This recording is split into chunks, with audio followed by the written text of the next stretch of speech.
everyone, welcome to the AEN Channel. This is our first episode and today I'm joined by Em Yeo. Welcome, Em. Thank you. Pretty exciting being on the first one. Oh, yeah. Yeah. It's very exciting. Yes. Yeah, thank you for having me. On the AEN Channel, we're going to be bringing interviews and stories and news from the equine world through the use of videos, our podcast series and written articles, and that's all going to be on the Australian Equine Network. Now today, Em, we're going to be talking about how AEN basically began, where it all came from, where it all stemmed from, and and covering a little bit of obviously what's been happening in the horse world, which at the moment isn't a lot because of the COVID-19 restrictions. Yep, but absolutely. we'll be covering some of the events that we did cover earlier in the year and obviously how the COVID-19 has affected the horse industry so far. It feels like nothing's happened, but actually quite a bit has happened even in the first, 3 months. Yeah. And even though we're in the pandemic, the thick of it now, it's actually really... Yeah, there was quite a lot on at the start of the year. Yeah, so. well, for us, we have, early on, we have the Nutrient Classic. So they had a huge year. Yeah, the first Nutrient Classic, really. They had that name change, which went really well. Really well, yeah. So it all ran through pretty well. And again, of course, nothing really changed. It was still all the same people running it, doing an amazing job as always, and just a different branding, really. So. Yeah, well, when we got the call in November, I think, or it might have been a little bit earlier, and we spoke to the Mark Withen and Mark Barton about the name change, and like anyone, it was like, how are we going to deal with like, this? oh my God. How are we going to go? And it's, look, because of the same team, auctioneers, and the brand building they've been doing for decades now, they just flowed with it. Everybody did their job, and the vendors brought beautiful horses that just keep stepping up year after year. So, it went fantastic. Went really well. And thank goodness all happened before this. Exactly. But again, Australia has been through so much in the past few years. We've had huge floods, massive droughts, huge fires, and yet that sale grossed over 7.5 million. So that's their biggest sale gross ever. For them to manage to achieve that in such, dire conditions for the industry, it obviously just states, really showcases what Nutrien has done and that sale has done for the performance horse industry. Yep. And it's really created something where it's not just people who are just, buying a good horse to go ride. They're investing money into this as... Yep. And people have built careers out of it. Look at all the trainers that have developed their careers from, they weren't doing it full time before, and now they're just full time horse trainers. And a lot of those horses are coming through for those sales and everything. And there'd be trainers there now that they wouldn't have known anything other in their careers now than what was the Landmark Classic, now Nutrien Classic. So, and there are other sales, so the Supreme and, even going with, building relationships with Willingham and things like that. So it's really a credit to all the vendors that would have been in drought, fire, floods, from Queensland, New South Wales. I mean, they do come from all over Australia, but the drought in Queensland and New South Wales has been horrific. Yeah. And for them to bring those horses and so well presented, everybody really stepped up.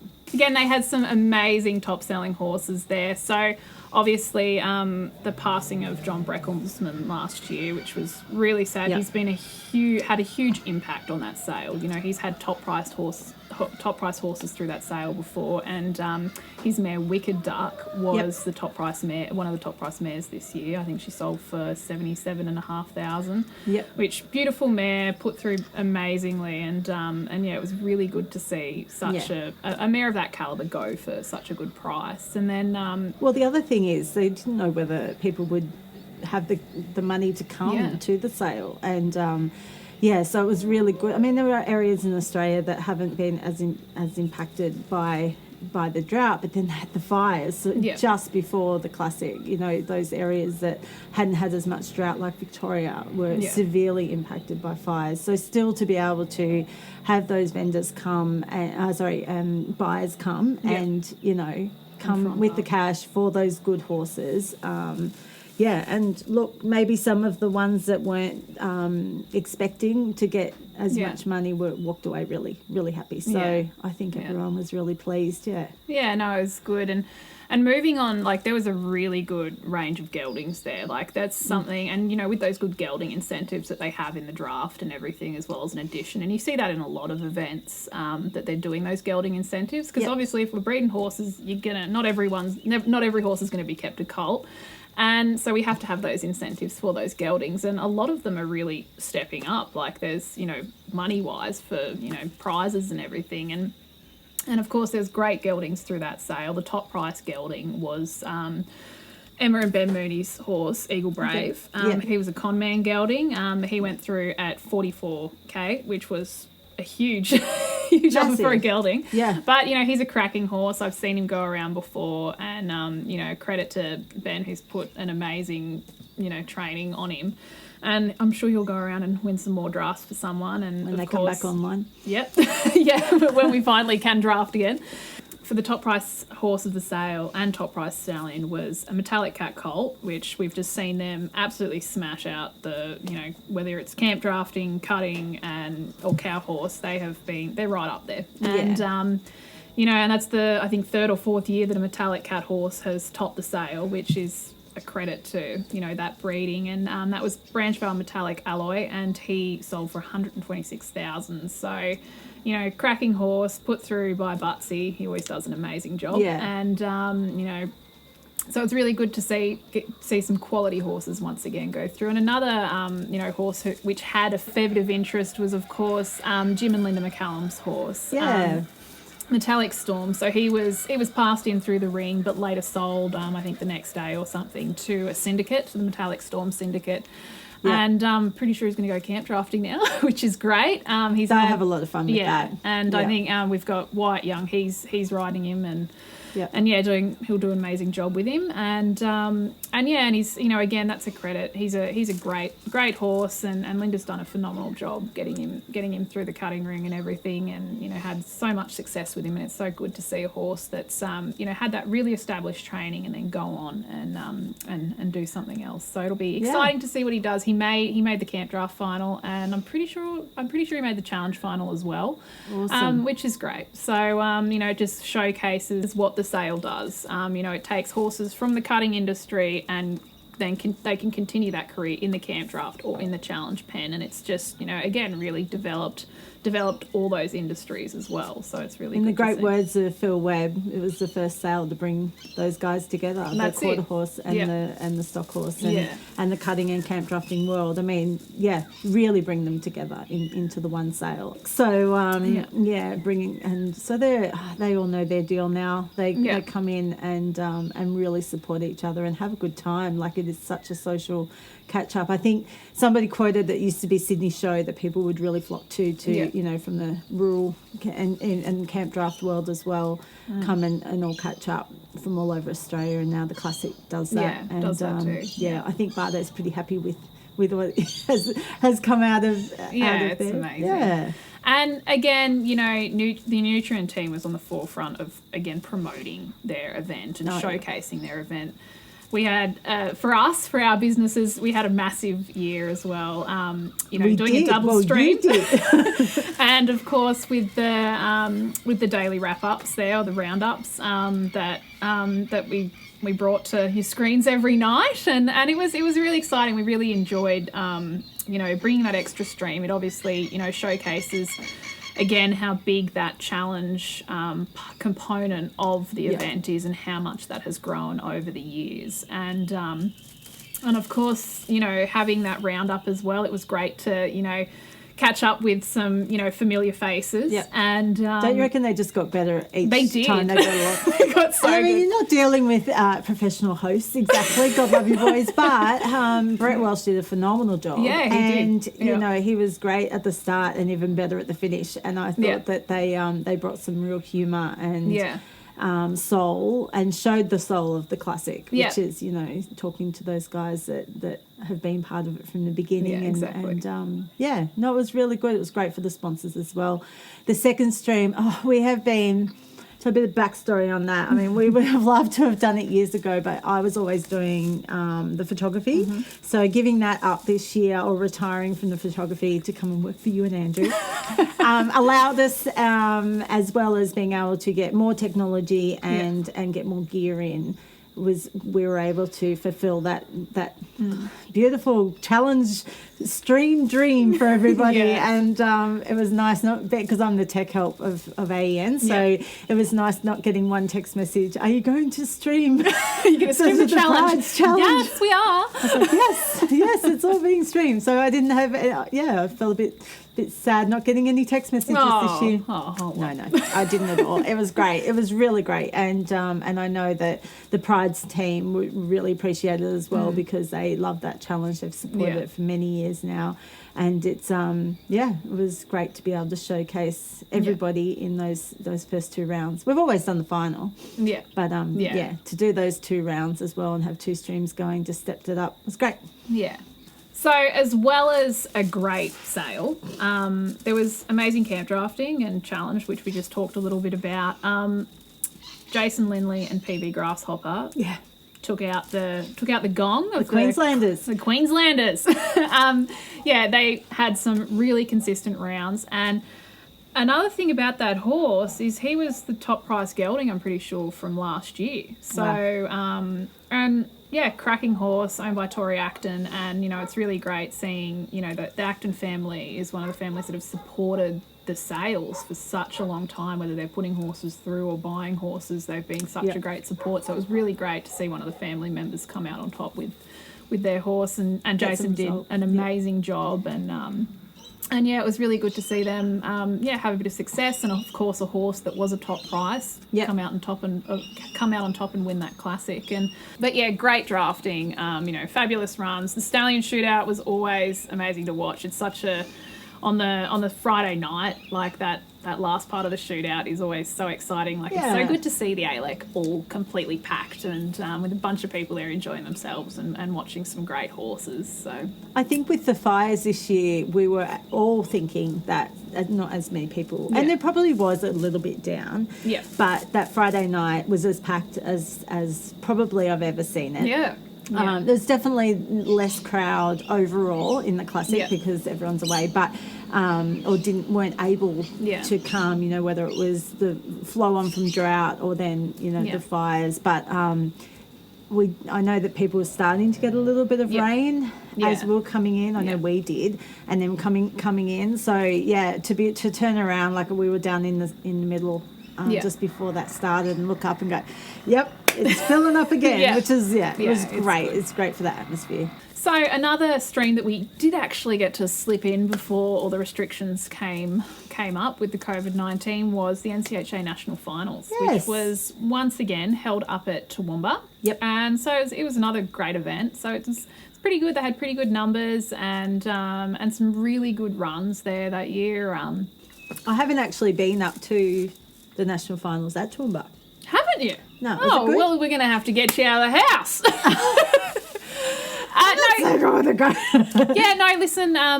So finals up at Toowoomba was really good. Fair few people were there, which was great to see, and they had a lot of fun this year. They had a little fun night. I think it was on the Friday was that night the races? Yeah, they had the little dash hound races. So that was great. The sausage, and so that was really good. And I think that's so important for events to do fun things like that. And apparently they had a really good night on the karaoke. That's great. So it would have been great, which is really great to see. And of course they had the finals dinner on the last Saturday night there. And so everyone who had, done such a consistent job through the year was rewarded, and it was really good to see. And there was some really good runs. Amelia Servan and Lady Too Soon, which she's such a consistent horse. She's lovely to watch, that mare. And she came out on top of the 5K novice with a 2:26.5, which was, I'm pretty sure that was the highest score for the whole event. And so that was really good to see. And then, of course, Amelia's brother Billy, he smoked up the finals. I think he won 3 or 4 events or something like that. So, yeah, he did a really good job with his horses. And then I think it was the last event of the entire comp was the Open. And a super cool mare, Suicide Blonde, she and Philip so cool. Conahan, he had a cracking run on her. So that was really good to see. And he took out that event too. So I think, so it was really good to see a few good runs on that event. And, yeah, another great event, another great finals. So, yeah, so of course we, would have been soon getting ready for, oh gosh. Well, right now we would have been at Armadale. We would have been at a cutting event. Happy Easter, everybody. Happy Easter, yes. It is Easter Sunday when we're filming this. This is the first Easter we've been at home in... I know. Over 10... No, it wouldn't be 10 years. Don't know. Come on. First Easter, it'd be the first Easter we've been home for about 6 years. Yeah. Well, usually Easter is such a hectic time for our businesses. Yeah. So we're, usually this year we had so much to work out. We had 3 events running at the same time just about. So we had Sydney Show, then we had Q20 and then Armadale Cutting Show, so the Cutting for Cash, which is turned into a massive cutting show, which is great. A great credit to that Peel Valley Cutting Club. And it's really been developing over the years. So, but unfortunately we're not there. We're here drinking wine on the veranda. We're not at any of them. Yeah, so I think Sydney Show was the first to cut. Yeah. Yeah, and then everything followed after that. And it was like a little bit of us sitting there in our offices like, oh, my God. So I think that's been obviously... Do you reckon we had we were probably maybe 4 weeks, had that 4 weeks before the real lockdown started happening. And so we probably had a little bit more time to get our heads around. To mentally prepare for the life of unemployment. I think once the futurity got moved and once things started getting postponed, we now know where we're at and where we're but realistically we don't really know when we're at. The virus is dictating that. That's it. So we want to hope that everyone is doing okay at home. Yeah. And we're thinking of you. We understand that pressure of finances and stress and also just your community. It changes how lucky are we that we have the internet and how we're able to communicate. I mean, I did see a funny meme about, imagine if this happened 20 years ago, you'd be on a flip phone. That's it, we'd be on our Nokias playing Snake. And now we're whinging my Netflix is slow. Yeah, that's right. So, so we hope you're all enjoying the rewatches. They're still up on AEN. That's it. You can always go and rewatch and relive. Rewatch and relive everything and the potential. But I'm sure a lot of people at home and doing some training and... Well, that's it. It just probably changes things up a little bit. Go, okay, well, we'll give these ones a spell or we'll bring this in or they have their spell early. The whole world down. Yeah. So we did get those couple in. I think there was a few others on that we didn't particularly stream, but there was some really big events that were on earlier in the year or towards the end of last year, and one of them was the Dressage by the Sea at Willinga Park. Beautiful.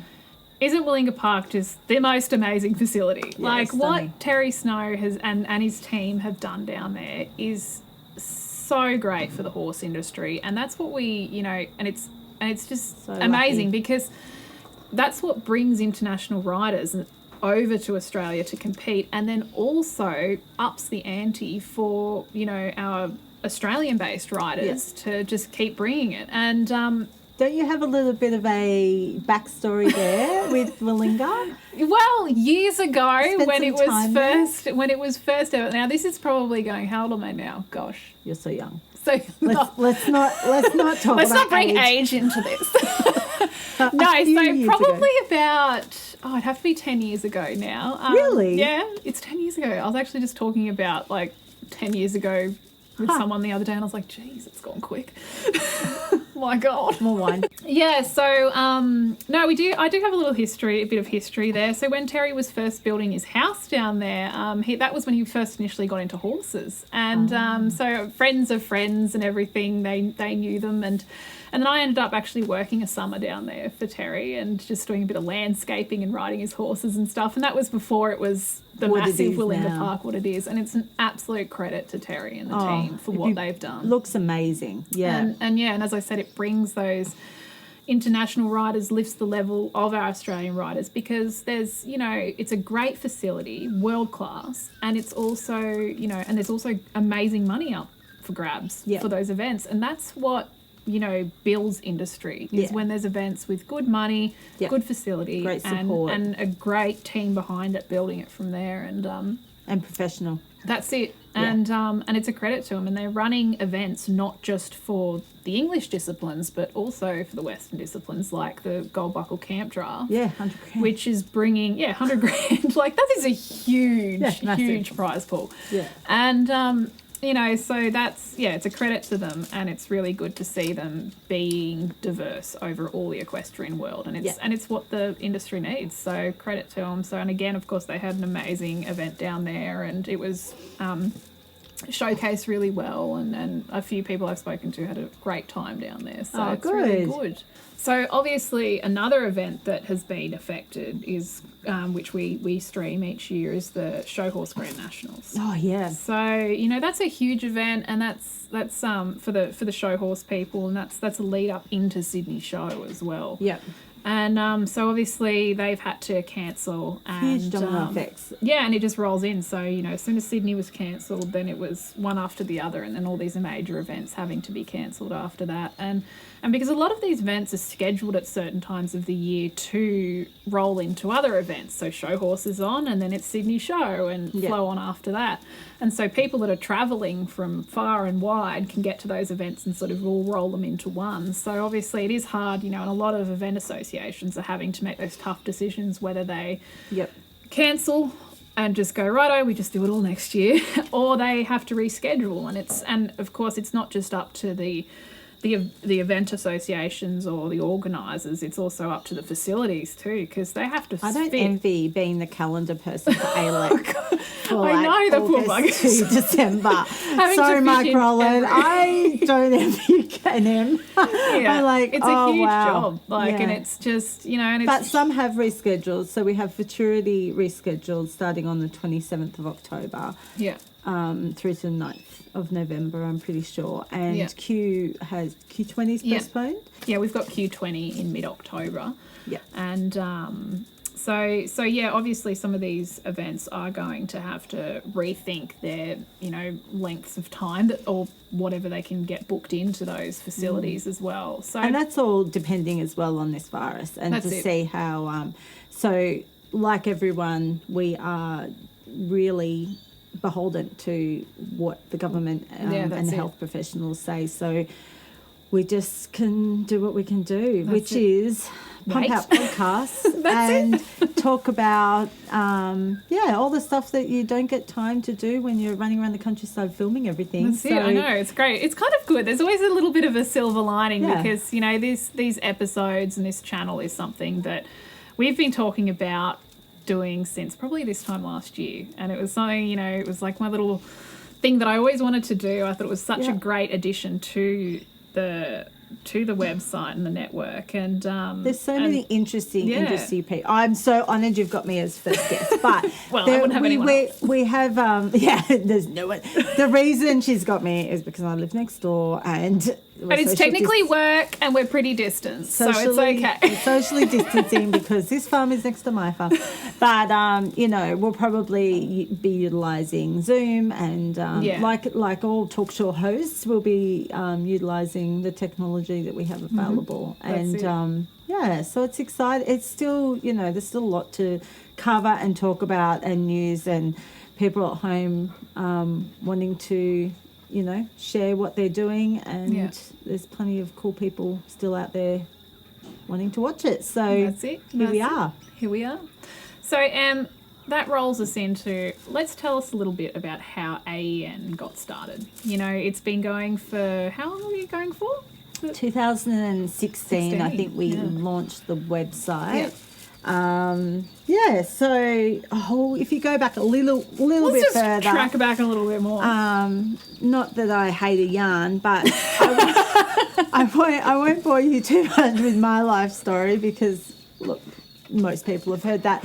But so I already had wild fillies when Andrew and I met. So that was a photography business that I started. I would like to say I was thinking about getting into taking photos of camp drafting, but it was just mainly rural photography. I started doing when I was up in the Kimberley, and I moved back down to New South Wales. I met Andrew in 2010, and he was taking photos, and we did our first draft, which was Upper Horton, and he'd never seen a camp draft before.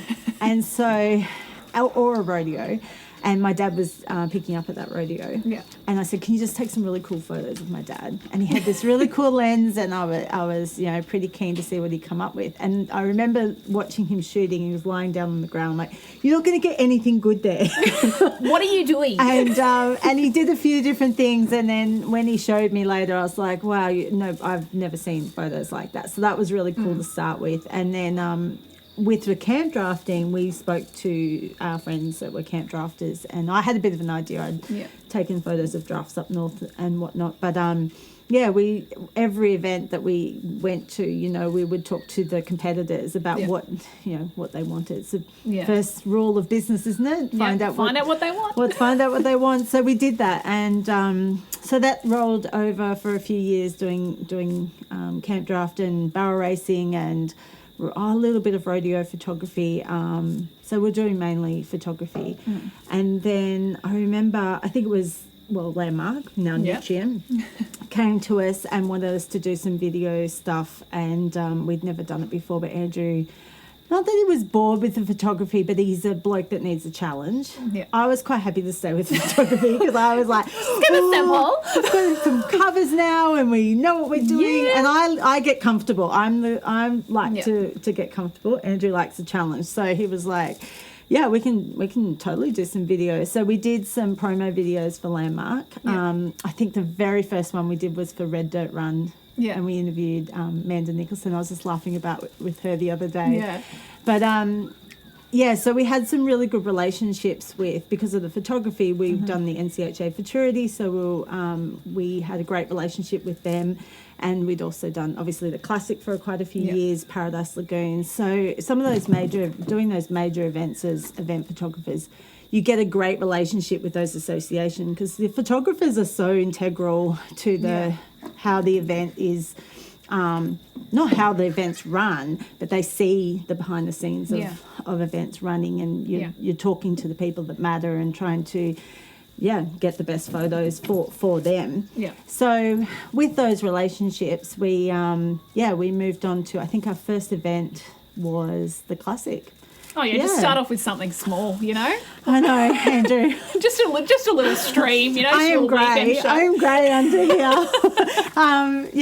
We did the Classic, and then we started doing some cutting, and we had the Futurity coming up. So we did a few cutting shows leading up to the Futurity. Yeah. And then our first Futurity, we really worked with what they had, like they had a camera on the roof, previously, and it used to come down to I think it was a DVD player, and so going back, I was getting ready for you to say VHS.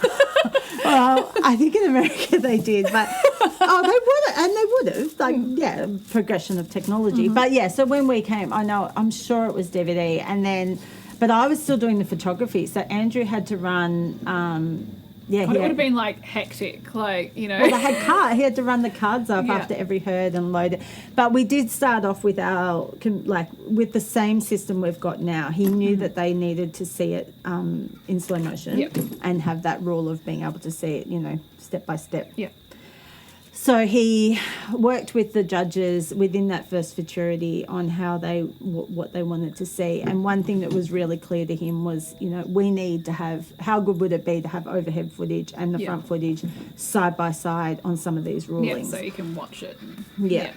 So that was probably the first step forward with the technology. But so Wild Colt Productions was live streaming. We did, Andrew and I drove around, we did Cloncurry, Stockman's Challenge.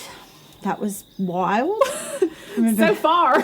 Yeah, and we never did Paradise. Paradise at that time had really very limited internet. You would know yourself being there. Yeah. So the first live streaming year was 2013 for Wild Colts. Yep. And so we did quite a few cuttings. We did the barrel racing for Cloverleaf Cruises. Yes, we had. I'm trying to think what else we did that year. Yeah, so there was quite a few majors, but a lot of little shows, and that's where you really cut your teeth. And you also get to know the gear. So for Andrew, those first couple of years were like game on challenge. Like he loved working it out from scratch, and also having our photography background with the graphics and we wanted it to always look really good. Yeah. So we built a lot of stuff. We got Photoshop, which we already had. Andrew was really proficient in Photoshop. Mm-hmm. We worked with professionals like Tracy McClurg from, she's a professional graphic designer. An amazing job. Yeah, well, at that stage, she had Australian Performance Horse magazine. And so we were working together with doing photos. Yeah. So she would build a lot of and still does build a lot of the graphics for the shows and for the associations. So we had always had that making us look really, really good. Mm-hmm. And then having the titles, and they've evolved over the years with trends and what worked and what information we could, use and put on there. And then that built right up until, when we did the first classic with Clay, who has he built Landmark Live, and now all that information is automatic, comes through from Landmark Live. So the technology's evolved. Goodness, I didn't know that there would be a day where I watch TV from my phone. I always hoped there would be, but now now you can live stream from your phone. I mean, that's been quite a few years you've been able to do that, but our equipment allows us to split those streams so that when there's a lot of people, the stream actually splits on all the dongles, sends it to Melbourne, puts it back together, and then that comes into people's homes. So before we had that, we sent it to America. Wow. So it would all go to America. Oh my goodness, a big trip and then come back. So, and that was where we used to be able to have live rewind. I know people were like, oh, where's your live rewind? That was really good. But the American one that we had, it's now since evolved and is still an amazing program. But I know that it got to the point where we did need an Australian server. It went down, I think it was, Comet Cutting. It went down in the final. No. It was a really windy final, and Andrew had this antenna pointing over to Emerald. Wherever there is a network, let's try and get it. And I remember I was on the camera and my phone was blowing up, and the only person who could watch it was Lenore, who was in the Southern Islands on the oldest computer going. And I remember she put on Facebook, I'm getting it fine. I'm fine. And I wrote, everybody to Norsy's place. And I was like, there's nothing I could do. We did restream it later, but it was getting to the point, okay, we need an Australian-based server. So the guys we use in Melbourne are professionals. They do streams for Fox Sport. And they're so great. Whenever we need something off them, we just call them up and they are amazing. And I think sometimes a lot of people forget about everything that goes on behind the scenes. A lot of the greatest thing I hear these days is, oh, you can just Facebook Live that, and I'm like, okay, have fun. And I'm like, yeah, that's great. Yeah, and the thing is, you can until something goes wrong. Until you need something consistent. Until you need it, And that's the thing is, you need something consistent, and that if there is a problem, you can fix it straight away. And that's the benefit of utilising a live streaming service, and obviously using the guys in Australia as well with who we use now. So they also handle all of our rewatches, if any, and things have happened I remember day 2 a couple of years ago, maybe 3 years ago, the whole second day of the sale at the Classic gone. And I was it just disappeared into the computer. I was taking a photo of the top price horse. It was a $210,000 horse. Yeah. And my phone beeped, and Andrew said, "Have you done the rewatch?" And I went, "Oh, have I?" And I went on there, I'm like, "Where is it?" I was like, I'll be back in a sec. So I rang the guys in Melbourne and they said, when did you finish? I'm like 5 minutes ago. And they said, it's gone. And I was like, what do we do? And they said, you'll have to restream it. So we did. So we restreamed it, and I remember sitting there that night watching it happening. So we can do all of that stuff behind the scenes. That's the benefit of when it does all go down. You can bring it back up. It does take a little bit of time, guys. Sometimes. But so in 2016, 15. We were at Tamworth Show Jumping, and Dion, who is our business partner in AEN, he lives in Sydney, and he was up with doing some videos at the Tamworth Show Jumping, and he came and introduced himself. And so he was using a lot of the same equipment as we were. He actually had the better bonding equipment. And we met him, and he was really wanting to get started in the industry as well, but doing a lot of the Sydney-based things. So it really made sense to us at the time to create a platform. Wild Colts was, we were often putting it on other people's platforms, but occasionally we'd stream it on our own. And we thought, wouldn't it be great to have something that makes a bit more sense to people? Because Wild Colts was is a service, and it's like Wild Phillies was the photography, Wild Colt does the video work, but wouldn't it be great to have somewhere to go, not Channel 7, but, the Australian Equine Network became an idea for us to put, it didn't matter that it was Dion stuff getting on there, or if it was, a show jumping at SIAC in Sydney, or a cutting event at Comet in Queensland. So if it was a horse, it went on there. That's pretty much it. That's right. Yeah, that's right. And we wanted to have somewhere easy. Andrew and I wanted it to have all the disciplines, and Dion had some great ideas. We brought a bit of international stuff coming over as well. And so he had a lot of show horse things that he wanted to bring on. So we built it in 2016, and I actually think the first stream I put on, it might have been at the end of 2015, because I'm sure I was building it at Yas Cutting when Southern Cross Cutting Association. Pretty sure that was my first AEN stream. Don't quote me on that note. But I know 2016, we definitely had it going. And the other good thing is too, it's a very solid website. So when we stream for other big companies like Landmark or Nutrien, who have it on their website, we can have that back up there, so it handles the traffic.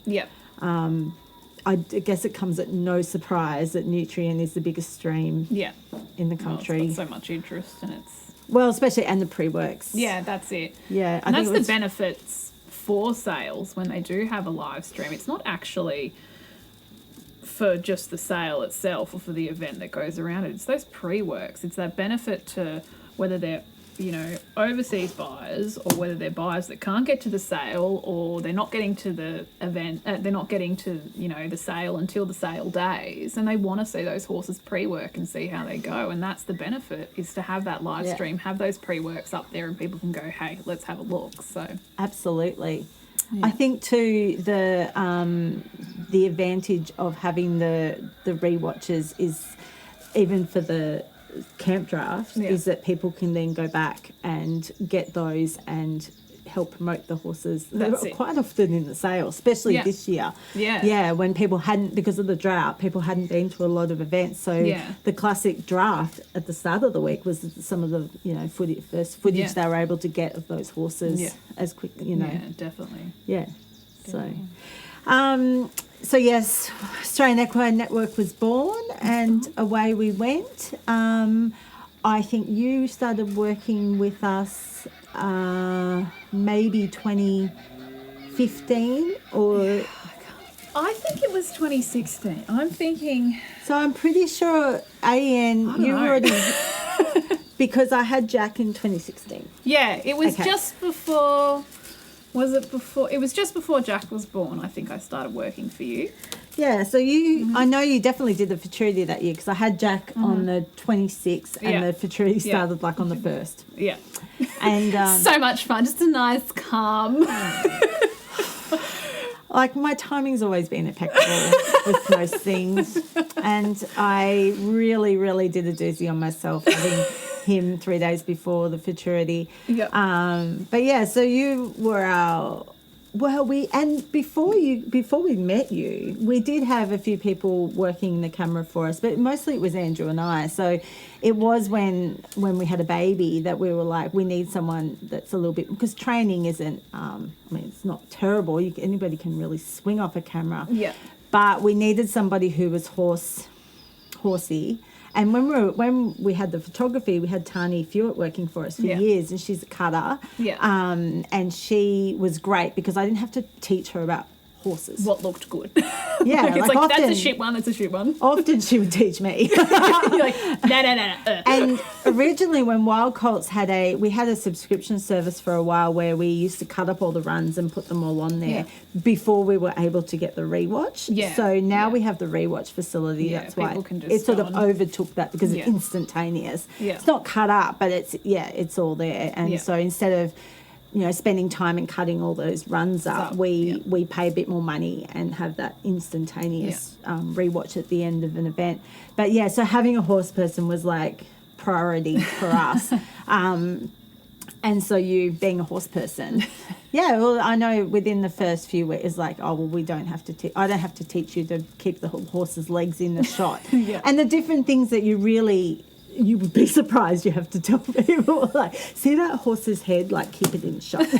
That's important. Yeah, and, being, learning video stuff over the last sort of, since 2013, so seven odd years, and learning what looks good, giving the horse space in front. So when you've got a horse in a frame, where it's got somewhere to go, and that comes from our photography framing. Yeah. So a lot of that photography skill set that we have with, the rule of thirds and the framing and what looks good for which event. So it's why we've been able to cross over. Yeah. Plus, in my own life, like I've done barrel racing, I've done camp drafting, pony club and all those things. So reflected back in yourself, your show jumped, dressage, camp drafted, worked on cattle stations. You've done it all as well. So, you know what looks good. And, you know the fact that it sounds so stupid to say this, but when you've got a video and you're zooming in and out, when a horse is coming up to a jump, say for instance, you're going to have to go wide because they're coming over. Yeah. Like, when you see it all the time, that's when you go, oh, that's okay. That's why you've got to do those things. So that's how AEN started. Yeah. And here we are in our 4th year. Yeah. Or coming into our 4th year. And, been supported by some wonderful sponsors. We've had Iconoclast come on last year, but Pride's has been with us from the very start. They've been, they support so many things, but, they really saw the value in what we do and where we go. Mm-hmm. I can't wait to get Andrew to ever wear any other branding, but he will only wear a Pride's cap. He'll only wear Pride's. Now we've got our little farm. I can't even get him to wear, like we were on Better Homes and Gardens and he wore a Pride's cap. Well, there you go. There's a bit of promo for your Prize. They actually sent me a photo. They're like, we saw Prides on this, but they not only have good caps, but they have amazing feed and have supported all the events throughout, the last however many years, and especially through the drought and now coming into the pandemic, they're still. They're still kicking it, like they've started, doing those webinars now. Oh, I think that's so which fantastic. Is great, and they really do promote themselves well. And of course, they're a family company, and they're so great to deal with the Pride's team, and they've done an amazing job with their company developing it over the years. And we're really proud to have Prides behind us. It's so good. They're so good, and they always come up with great ideas. Yeah. And actually, when I told them we were doing a podcast, they were super excited because they're like, "Of course you, that's kind of what they're thinking about too. And now they're doing the webinars. So Mitch sent me some info the other day, and I was really cool. It was really cool to see Olga doing those webinars, I should say. Yeah. So no, it's an exciting time if you want to be learning. That's it. And people have a bit of time up their sleeve now, so it is a great time to. It's still I understand that it would be stressful, especially for people like ourselves that make money on the road. I mean, if you ask, I don't think there's anyone that this hasn't impacted. That's it. But if we can, all get together and have ideas on how we can support each other through it, I think that's what this is going to teach from it. Yeah.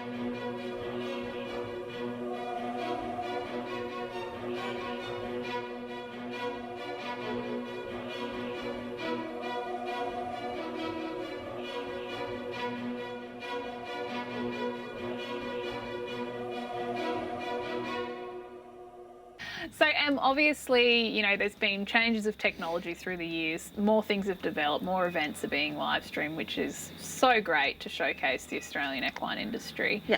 And obviously, AEN is right up there in front, and we're continuing to develop the network in a range of different ways. Yep.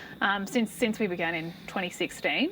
And so some of the cool things that we're doing is obviously this channel. So, and that's something just to further showcase the horse world. Yeah, so as I said earlier, it's something that we've been wanting to do for probably a year now. Yep. And just sort of thought about, okay, how's the right way to do it? And we thought with the, we had the opportunity by having these great production teams that that are backing the Australian Equine Network. So we wanted to utilise that through the videos that we're doing right now with our episodes, and obviously podcasts are such a great thing. So if you're out there riding a horse or sitting in the tractor or just driving, you can listen to the podcasts, and then also written articles is still such an important thing. People love to read, so that's what we're doing with these episodes is as I said earlier, catching up with industry related people and the news too, and the news, finding out what's happening with I mean the current thing is obviously the pandemic, so where are associations at, are they postponing, are they cancelling, getting all that information. We actually put a COVID-19 page on our website to link everyone to everybody's pages and any dates that we find out about. If there's something that you know about that we haven't covered, pop us an email. Send us a pigeon. Anyway, we will get it up there. We really want it to make it somewhere where people come for as much information as they can, or at least direct them to that. And that's always been a goal. I mean, the live streaming is our service that we do, but really people really utilise the rewatches and that for training purposes, for to buy horses, to sell horses. So I think it's just a really good development that I'm excited about it. I know our sponsors are excited about it. We'll be able to bring up to date information on what's happening in their worlds and how this has affected them. So I think it's super cool. Yeah, it's something really great, and of keeps course, us off the streets. That's it. Keeps us busy, But I think that too. Like I listen to a lot of podcasts. Yeah. There's some great people doing them in Australia, and even in the horse industry, there's 90 or Nothing. They're doing a great job. I know, it's so that's good. That's super cool. There's the Central Station podcast that's up north, so I listen to that to find out, all the things from my second home, the Kimberley. And I just think that we meet so many interesting people, and I think I did our bios the other day for the team page, which we're releasing soon, and I was like, our customers become our friends, and that's really how Andrew and I have been in this industry. You know, we have worked with professionals and developed the technology for the industry. So, I mean, I didn't mention it before, but that whole like the judging and the monitoring for the NCHA, they when they came out from when the monitor judges came out from America, they actually videoed Andrew doing his, and they've taken that system back to America, and then Andy Adams came out with his computer and said, "Show me how to do it." So he's now, like, Andrew just taught him how to do it, and now they're taking that technology back and probably improving it over there. So that's, I mean, that was such a thrill for me. I don't think Andrew really, he was like, this is what we do, and that's fine. Like, he doesn't get as much excitement as I do. He's pretty flatline with that. But I was like, oh my God, that's so amazing. You're like fangirling. Yeah, I think Andy Adams is the best. So I was like, oh my goodness, especially with that, he's knowledgeable. And, we have the most amazing people we work with. And when Mark Barton calls me with an idea, I'm like, I reckon we can do that. Yeah. So a lot of the things that have come out of our business aren't things that we've necessarily come up with.